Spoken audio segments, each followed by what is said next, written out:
Agora vamos falar de um dos melhores contadores de história do mundo, que resolveu dedicar o seu novo livro a uma sociedade secreta rodeada de mistérios. O repórter Jorge Pontual conversou com o escritor Dan Brown para entender como a maçonaria, que para muitos tem ligação até com o satanismo, atraiu uma lista tão grande de líderes históricos, inclusive aqui no Brasil.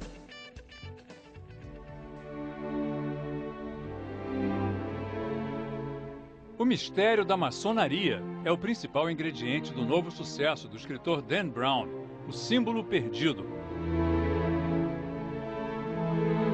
O autor do mega sucesso O Código da Vinci contou ao Fantástico que no livro anterior ele pergunta o que aconteceria se Jesus não fosse divino, mas apenas um profeta. No novo romance, a questão é se o ser humano teria poderes divinos, uma ideia que, segundo ele, vem da maçonaria. Toda a trama, cheia de peripécias, perseguições e surpresas, se passa num domingo à noite em Washington, a capital americana, uma cidade cheia de símbolos da maçonaria. Alguns são bem evidentes, como o obelisco, símbolo da divindade, encimado por uma pirâmide que representa a evolução do ser humano. A influência dos maçons se refletiu na criação da Biblioteca do Congresso Americano, hoje a maior do mundo. Um dos momentos mais emocionantes do livro é quando os heróis entram aqui no salão de leitura da Biblioteca do Congresso Americano, descrito como o salão mais bonito do mundo. Eles estão fugindo de uma equipe da SWAT e se escondem entrando por esta porta. A República Americana foi criada por um grupo de maçons, entre eles Benjamin Franklin, John Adams e o primeiro presidente George Washington. Nós fomos a um dos templos da maçonaria na cidade, onde os murais mostram o fundador da nação com o avental de pedreiro dos maçons, lançando a pedra fundamental do Capitólio, o prédio do Congresso Americano. Dan Brown lembra que o símbolo mais sagrado da nação, que está nas notas de dólar, é a pirâmide da maçonaria, encimada por um olho, que simboliza a sabedoria. Segundo o escritor, a pirâmide, incompleta, sem o vértice, é um símbolo de que o ser humano e o país nunca estão prontos, sempre podem se aperfeiçoar. Dan Brown destaca que, ao contrário do que muitos acreditam, os Estados Unidos não foram fundados como uma nação cristã.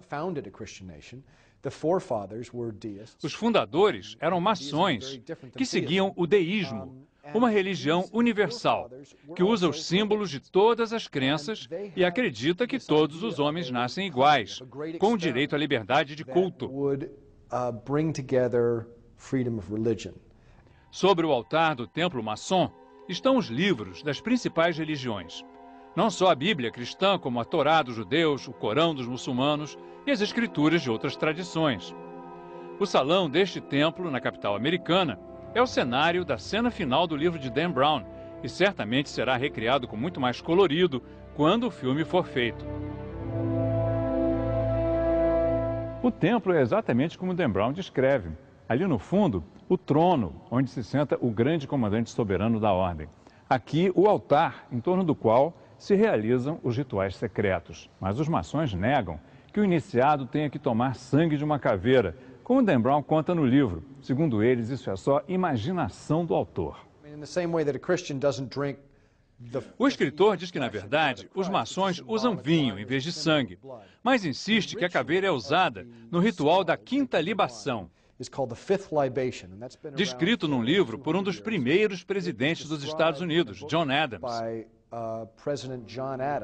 O templo é a sede do rito escocês da maçonaria, uma corrente fundada nos Estados Unidos, a qual pertenceram 15 presidentes americanos. O último foi Gerald Ford, nos anos 70. Os líderes são mestres no grau máximo, 33.